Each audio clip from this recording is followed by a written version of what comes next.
Você reconhece isso? Nós somos totalmente dependentes do Senhor.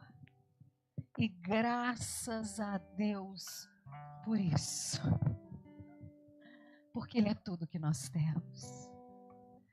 É por isso que nessa dependência de quem, como uma criança, depende totalmente do seu pai, eu convido você a abrir a sua Bíblia comigo.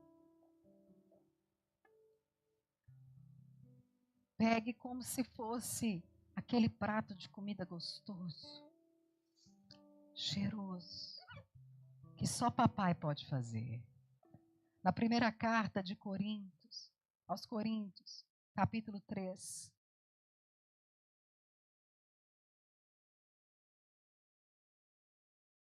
Primeira carta de Corinto, capítulo 3. Nós vamos ler a partir do verso de número 1.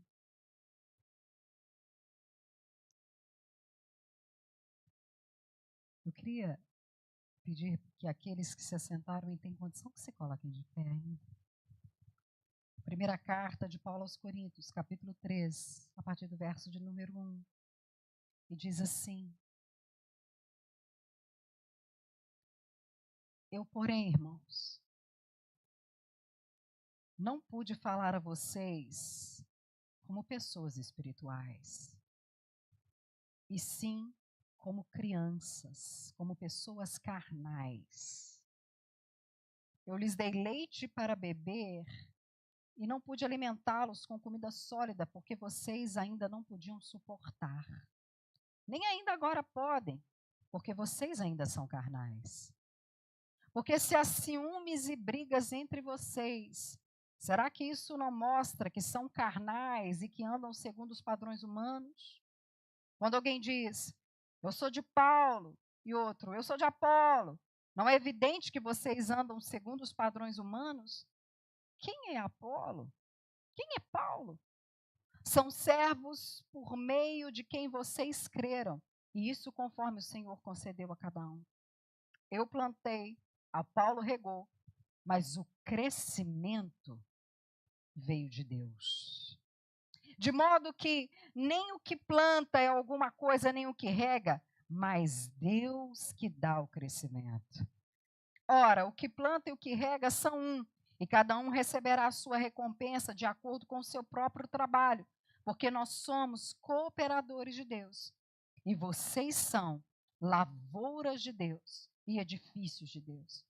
Segundo a graça de Deus que me foi dada, lancei o fundamento como sábio construtor, e outro edifica sobre ele.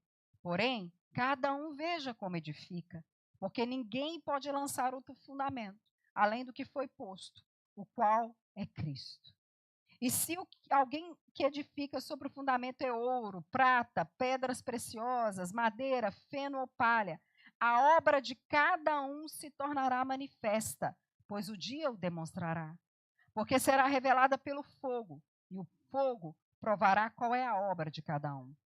Se aquilo que alguém edificou sobre o fundamento permanecer, este receberá recompensa. Se a obra de alguém se queimar, esse sofrerá dano, porém ele mesmo será salvo, mas como que através do fogo.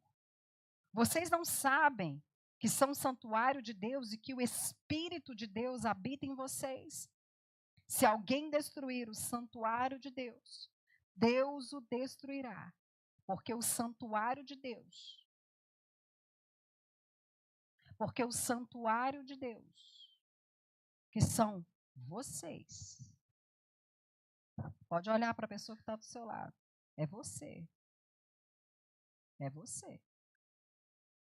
é santo, é santo, é santo. Glorifique ao Senhor, bendiga ao Senhor. Você é santo, você é santa, e tome o seu lugar.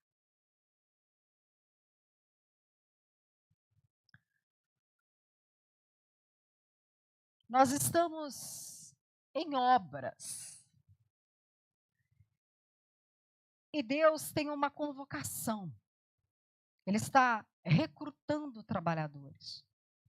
São pessoas especiais, únicas e exclusivas. E hoje eu quero compartilhar esse altar aqui com essa pessoa.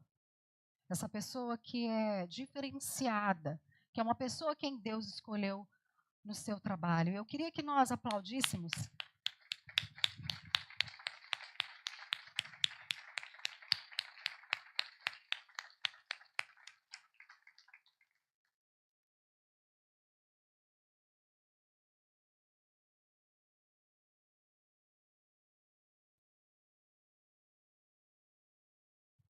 Pode entrar.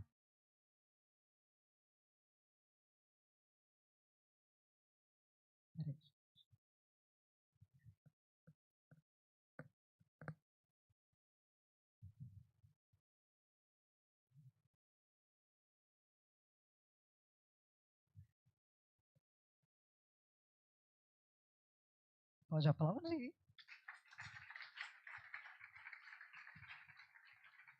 Única, exclusiva, você se vê recrutada para ser um trabalhador da grande obra de Deus. É isso que nós somos. Mas essa obra, que é de Deus, ela está aberta para todos nós, para que todos nós possamos ter o privilégio de participar dela. Mas Deus tem expectativas sobre você, trabalhador. Se olhe bem nesse espelho e perceba que Deus tem expectativas sobre a minha vida e sobre a sua vida.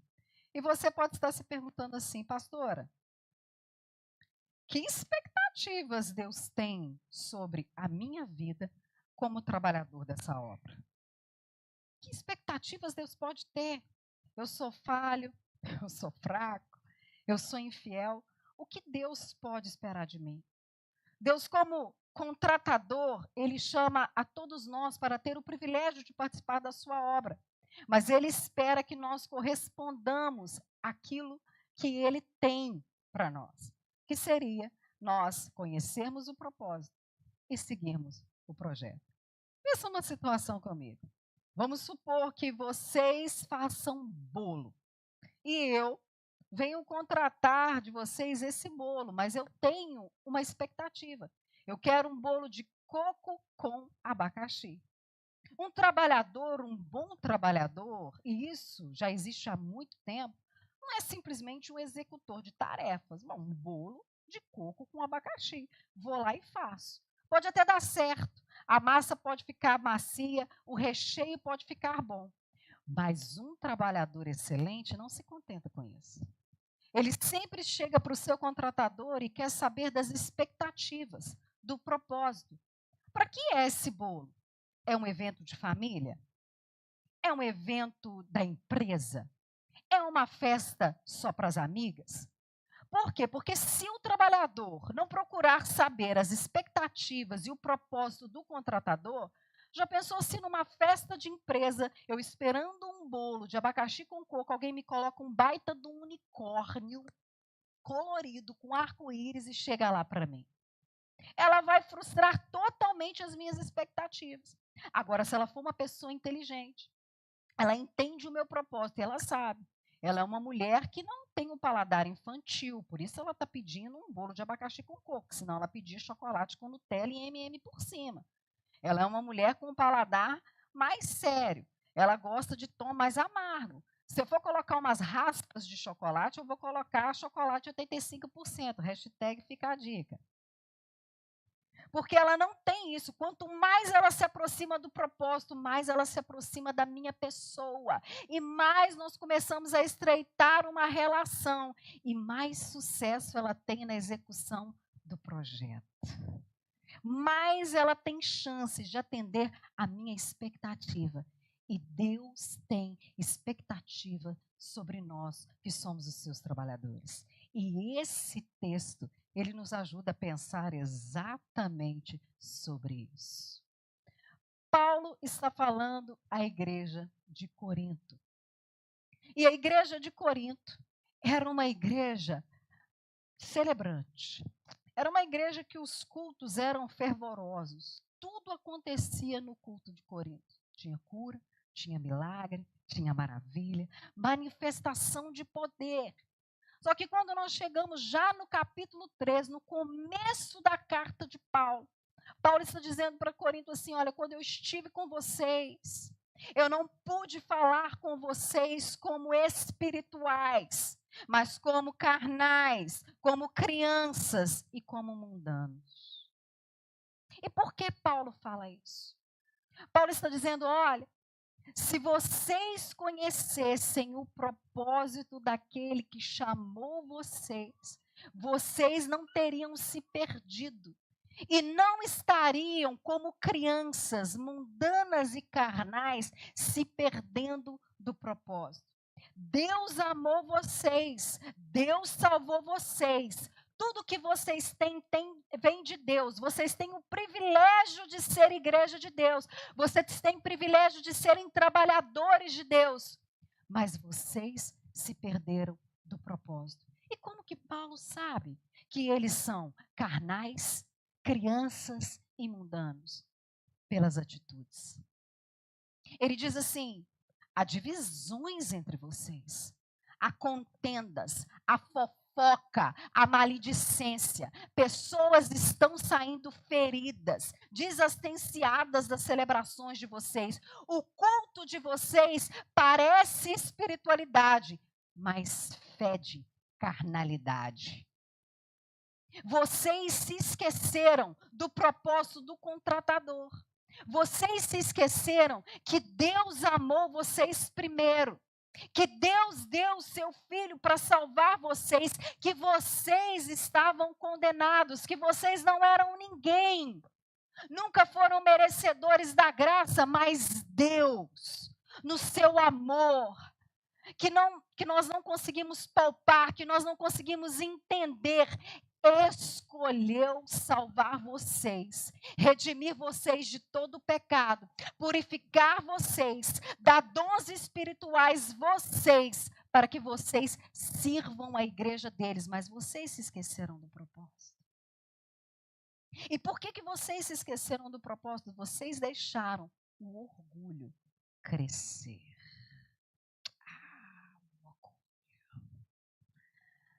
O orgulho é o tipo de fraqueza que todos nós vamos lidar a vida toda.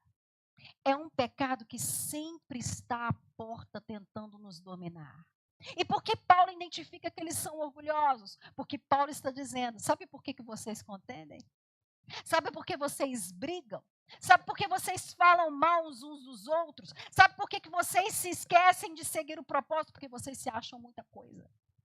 Vocês se acham que se eu falo muito em mistério, ou louvado seja eu, se eu danço divinamente, parecendo um balé russo, afinal de contas, Deus me ama muito. Ele me escolheu. Como diria uma irmã que certa feita eu a encontrei: Deus comigo tem uma coisa, pastora, que só eu e ele, e ninguém debaixo desse céu pode experimentar. Amém. Como tem com cada um exclusivamente. Mas tudo que eu sou, tudo que eu tenho, tudo que eu faço é diferenciado. Louvado seja eu. Eu preguei, o Espírito Santo agiu muito. Que bom que você me falou, porque senão eu não tinha nem reparado. Paulo está dizendo: olha, vocês se acham muito. E vocês transformam o culto de vocês em algo desprezível, porque um bom trabalhador, ele segue o propósito, ele sabe que ele é simplesmente um colaborador. A obra não é nossa, a obra é de Deus. Quem salva, convence, redime, trabalha e transforma, opera com sinais e maravilhas, é Deus. Ele me deu o privilégio de ser colaborador. Eu estou nessa obra trabalhando, mas não para Deus, mas com Deus. Ele escolheu me convocar para participar desse projeto e isso para mim é um privilégio. Mas se esse projeto der qualquer fruto, a glória não é minha, porque toda a honra, toda a glória, todo o poder pertence ao dono da obra, porque é ele quem faz a obra crescer. Paulo então está dizendo, olha, volte os olhos para o propósito. Tudo vem de Deus, tudo é por Deus. E ele escolheu salvar o mundo, não sem a gente, mas porque ele quis e vai explicar o porquê. Mas nem aquele que planta, nem aquele que rega, nem aquele que prega, nem aquele que fala em língua estranha, nem aquele que dança, nem aquele que cumprimenta, nem aquele que toca, nem aquele que fica com as crianças, não é nada. Não é absolutamente nada, porque tudo vem dele. E se vocês se focassem no propósito, vocês entenderiam e participariam da natureza dele. Quanto mais próximos do propósito de Deus, mais nós entendemos e participamos da sua natureza, porque essa obra, gente, ela não é humana, ela é uma obra espiritual e ela só pode ser entendida na dimensão da espiritualidade. E Paulo está dizendo, vocês têm muitos dons espirituais, muito bem, mas vocês são carnais, vocês são mundanos e vocês são infantis. Porque essa obra precisa ser entendida na perspectiva do dono dela. Então, a primeira expectativa que Deus tem sobre nós é essa: conhecer o propósito. Nunca tirar os olhos do propósito. Deus é o começo, Deus é o meio, Deus é o fim. Ele é o dono da igreja, Ele é o dono da minha vida, Ele é o dono de todas as coisas. Se eu prosperei, glória a Deus. Se eu não prosperei, glória a Deus. Se o culto foi fogo puro, glória a Deus. Se não foi fogo puro, glória a Deus. É Deus quem faz todas as coisas, porque Ele é quem dá todas as coisas e sem Ele nós não somos absolutamente nada. Simples assim. Conhecer o propósito. E Paulo continua. A expectativa de Deus é que vocês conheçam o propósito. Vocês não conhecem, Corinto. E que vocês sigam o projeto. Quanto mais perto do propósito, mais chance eu tenho de entender a lógica do projeto e executar com sucesso o projeto. Porque essa obra ela é espiritual. Mas ela não é uma obra que acontece naturalmente, como, por exemplo, uma floresta. Você não sabe como que uma floresta começou, sabe? Você chega lá, o mato está lá, os bichos estão lá, e se recria de novo, e aquilo é um mistério. Porque está lá há milhões de anos, sobrevive ao ser humano, sobrevive à catástrofe, se recria, se faz de novo. Aquilo é algo natural. Paulo diz, o projeto de Deus, ele não é natural. Ele é sobrenatural. E ele exige que os seus trabalhadores entendam esse projeto claramente. Por isso ele chama esse projeto de lavoura e edifício. Na agricultura, você não senta diante de um terreno e fala, vai brotar laranja. Vai passar meses e você não vai ver laranja nenhuma. Paulo está dizendo, nós como bons lavradores e agricultores, nós agimos intencionalmente. A terra é boa. Dá para plantar o que aqui? Laranja? Então eu vou preparar a terra. Eu vou arar a terra. Eu vou escolher as sementes específicas para a terra. Eu vou aguar a terra. Eu vou defender a lavoura da praga. Eu vou ficar ali até a colheita chegar. O que Paulo está dizendo é que os trabalhadores que seguem um projeto entendem que a igreja tem uma intencionalidade. O trabalho ele tem que ser intencional. Ele não acontece, se for de Deus, vai brotar. Ele já deu o projeto. Mas nós somos os seus edificadores. Nós somos aqueles que olhamos para um terreno e visualizamos a casa pronta e colocamos cada fundamento do seu lugar e aquilo demanda esforço e aquilo demanda trabalho. Deus escolheu que fosse assim. Nós precisamos ser igreja de Deus com intencionalidade, porque a igreja não vai surgir naturalmente. Jesus, ele fez tudo por nós. Ele nos salvou, ele nos redimiu, ele nos limpou, ele nos deu a sua autoridade, ele nos deu o seu Espírito Santo, ele nos deu força, ele nos deu poder para quê? Para que eu e você construamos a igreja. A igreja, ela é de Deus, mas quem constrói a igreja sou eu e sou você, porque igreja sou eu, igreja é você. Você é um lavrador, você cria uma cultura do céu na terra, você é um edificador, você coloca o terreno plano, alinha, coloca os fundamentos, levanta as paredes, porque Deus deseja que os seus trabalhadores sejam intencionais e que sigam o projeto. E Paulo diz assim, olha, e escolham bem os materiais, viu? Porque vai haver aqueles que vão escolher ouro, vai aqueles que vão escolher ferro, vai aqueles que vão escolher palha, haverá aqueles que vão escolher o barro. E ele diz, mas essa obra será provada pelo fogo. Essa obra será provada pelo fogo. Nós precisamos sempre ter em mente que o dia do juízo chegará. E conforme Mateus 10, 26, não existe nada oculto que não será revelado. E maldito é aquele que faz a obra do Senhor relaxadamente. O dia do Senhor virá. E Ele mostrará que tipo de material nós edificamos a sua igreja. Nós edificamos a sua obra. Foi palha? Não vai resistir. Foi barro? Não vai se sustentar. Mas ele diz, aquele que edificar essa obra, com materiais permanentes, com a fidelidade ao projeto, essa obra subsistirá. Isso quer dizer, meu irmão, que nem o fogo, que nem a aprovação e que nem o juízo poderá apagar as obras das nossas mãos, porque elas estão consolidadas sobre um único fundamento, que é Cristo Jesus, o fundador e o fundamento da sua igreja. O fogo não consumirá. E ele diz, olha, entenda o propósito, cumpra o projeto e seja comprometido com ele. Comprometimento fala de aliança. E Paulo é pesado com o pessoal dos Coríntios. Ele diz assim, vocês não sabem que vocês são um santuário de Deus?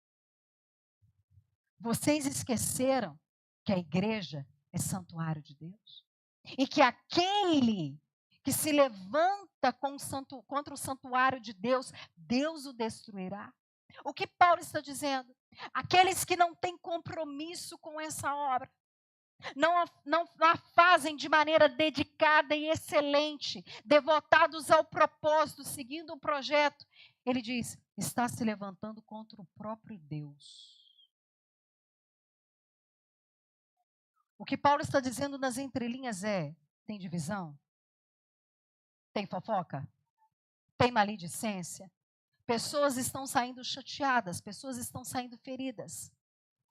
Você não está se levantando contra a liderança da sua igreja. Você não está se levantando contra uma denominação. Você está se levantando contra o próprio Deus. A igreja de Deus é santa. A igreja de Deus é imaculada. A igreja de Deus é lavada e remida pelo sangue de Jesus. E muito cuidado com o que fala da igreja. A igreja é isso. A igreja é aquilo, porque essa igreja é santa. Porque essa igreja é lavada e remida pelo sangue de Jesus. Porque essa igreja é forte. Porque essa igreja é uma igreja crescente. Porque essa igreja é a noiva de Cristo. É isso que essa igreja é. E contra essa igreja não vale palavras de maldição. Pastora, mas tem gente na igreja, deixa eu te explicar. Na parábola dos lavradores, quando semeiam sementes ruins junto com o trigo bom, Os servos ficam doidos para arrancar. Sou eu e você. Arranca, Jesus, os ímpios. E Deus diz na parábola, deixa crescer junto. Deixa crescer junto o joio com o trigo. Quem separa o que é joio de trigo é Deus. Por isso, muito cuidado. Muito cuidado com que tipo de obra nós estamos edificando. Que tipo de comportamento nós estamos tendo. Porque nós somos trabalhadores e Deus pedirá conta. Deus chegará diante de nós e dirá, deixa eu ver a sua obra. Resistiu? Permaneceu? Não permaneceu? Tudo que é dito, tudo que é falado, tudo que é feito contra a igreja de Deus, gente, será cobrado pelo próprio Deus. E quem pode contra aquele que é todo-poderoso? Quem que pode contra aquele que reina sobre os céus e sobre a terra? Algum governo humano pode resistir ao Senhor Altíssimo? Algum governante, por mais altivo e poderoso que fosse, pode ser maior que o nosso Deus? Não. É por isso que na história teve leão, teve coliseu, teve martírio, teve perseguição, mas a igreja prevaleceu, porque a igreja é santa, a igreja é de Deus, a igreja é lavada e remida pelo sangue de Jesus, e chega a hora que o Deus da igreja diz, basta. Mateus, capítulo 25, na parábola dos talentos. O Senhor dá 5 talentos para um, 2 para outro, e 1 para outro e some. Vai viajar. E o texto diz que ele se delonga. O tempo. O tempo é a maior prova que a gente tem, porque às vezes a gente começa o trabalho muito bem, mas o tempo toma a gente. E a gente acha que o tempo nunca vai chegar. E diz o texto que o Senhor chega sem avisar. E ele chega para o que tem 5 e diz, o que você fez com 5 talentos que eu te dei? Eu tinha 5, eu investi mais 5. Perguntou para o que tinha 2, eu tinha 2, eu investi, toma aqui mais 2. E aquele que tinha 1 diz, meu Senhor, eu enterrei. Está aqui, na mesma medida que o Senhor me deu. Aqueles os quais investiram e multiplicaram e foram comprometidos com o seu Senhor. O Senhor diz assim, servo bom e fiel, vem participar da alegria comigo, vem participar da bonança comigo, mas aquele que enterrou, o Senhor diz, servo mau, ímpio. E ele continua o texto, tira daquele que tinha 1 e dá para aquele que multiplicou 5, porque aquele que não tem será tirado, mas aquele que tem será dado. O que esse texto está explicando para nós quando nós temos comprometimento com a obra? Entendemos o propósito e seguimos o projeto, Deus multiplica sobre as nossas vidas, Deus prospera as nossas vidas, o crescimento vem, a multiplicação vem. Quanto mais comprometido com a obra, mais responsabilidade e crescimento Deus dá, e Deus vai acrescentando, e vai acrescentando, e vai acrescentando. E Lucas capítulo 6 diz para nós que a medida de Deus é como se fosse um saco que você bate, compacta e Deus só vai acrescentando, porque o nosso Deus é Deus da generosidade. O comprometimento traz multiplicação. Quanto mais aliançados com essa obra, mais o Senhor da obra abençoa, porque é Ele quem dá o crescimento. Quanto mais aliançados com esse propósito, seguindo esse propósito, mais o Senhor da obra diz, servo bom, servo fiel, eu me alegro em você. Toma prosperidade e multiplicação no seu trabalho, porque em mim o seu trabalho não é vão. Nós temos o timbre do sucesso, que é o anel do Cordeiro de Deus, gente. Ele mesmo sela o nosso sucesso quando nós seguimos o projeto e seguimos o propósito e temos comprometimento. Não tem como dar errado. Por isso Paulo está dizendo, olha, que tipo de obra é essa que vocês estão edificando, Corinto? O que eu ouço sobre vocês me dá dor no ouvido. Eu ouço que o culto de vocês acontece, mas que existe até prostituição no meio de vocês. E vocês não fazem nada. Vocês só ficam com falácia, fofoca. Cuidado. O dono da obra chegará e ele cobrará. Mas aquele que for fiel, aquele que for fiel, o Senhor vai coroar com a coroa da vida. Aquele que for fiel prevalecerá. Aquele que for fiel, Deus acrescentará. E o que Deus deseja para essa casa, que eu vou repetir, é santa, é lavada e remida pelo sangue de Jesus, é poderosa, é cheia do Espírito Santo, é casa de Deus, é santuário real. Você é nação santa, povo de propriedade exclusiva de Deus. É crescimento e multiplicação. É essa onda de Deus que está vindo sobre nós. Mas só permanecerá em pé aqueles que abraçam o propósito, seguem o projeto e têm comprometimento. Pastora, a senhora pegou pesado. Olha para mim. Eu estou lascado. A senhora não faz ideia do meu passado, da minha vida, da minha incompetência. Eu não estudei. Eu não sei falar, Moisés. Eu não sei fazer.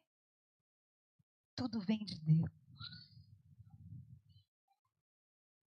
Creia que o Espírito Santo te capacita. Creia que o Espírito de Jesus Cristo de Nazaré está sobre você. É só focar no propósito, seguir o projeto. É só ter comprometimento. Você não saberá da onde veio isso. Veio do céu. Os céus estão abertos sobre essa casa e sobre essa igreja. Falta habilidade, não tem problema. Se existe fidelidade, o nosso Deus dará. Falta conhecimento, não tem problema. O nosso Deus é Deus que abre porta que ninguém fecha. Não tem dinheiro, não tem problema. O nosso Deus é Deus de todo ouro e toda prata. Não tem problema. Não coloque obstáculo onde não tem. Está pronto. Ele é por nós. Pastora, mas e os obstáculos? E quem se levantar contra a igreja? Você está preocupado? Quem se levantar contra a igreja vai se ver com o marido dela. Já viu o marido bravo? Ciumento? Vai se ter com o Altíssimo. Mexe com a mulher dele, com a noiva dele, para você ver o que te acontece. Nós não temos que nos preocupar com absolutamente nada. Deus nos capacitará. Dinheiro virá, prosperidade virá, tudo virá nas nossas mãos. E a nossa recompensa será ver essa obra crescendo, frutificando e o Deus da igreja se alegrando. Deus deseja coroar essa casa, multiplicar essa casa, fortalecer essa casa, levantar essa casa. Ei, o trabalhador convocado hoje é você, e é sobre você que está o Espírito de Deus, a graça de Deus, a força de Deus, o poder de Deus. É com você. Levanta, meu filho, porque Deus te habilitará. Deus te habilitará. Basta dizer: eu quero. Eu quero. Eu abraço o propósito. Eu sigo o projeto e eu vou até o fim. Você deseja participar desse milagre? Você deseja participar desse milagre que é ser igreja de Deus? Você deseja participar do milagre que é ser um exército do Altíssimo. Gente, quando a igreja se levanta, o negócio do inferno fica ruim. Você deseja sacudir as portas do inferno comigo, porque ela não vai prevalecer. Você deseja, então se coloque de pé. Hoje, o edital está aberto. A convocação está sendo feita. Pastor, então eu tenho que sair daqui correndo para procurar um ministério. Ore a Deus. Não se trata de cumprir tarefas. Tarefas são importantes, mas não se trata só delas. Deus deseja usar você. Quem sou eu? Servo do Deus Altíssimo. Pastora, mas eu não sou nada. Muito bem, você entendeu direitinho. A convocação está aberta. Para mim e para você. Feche os seus olhos.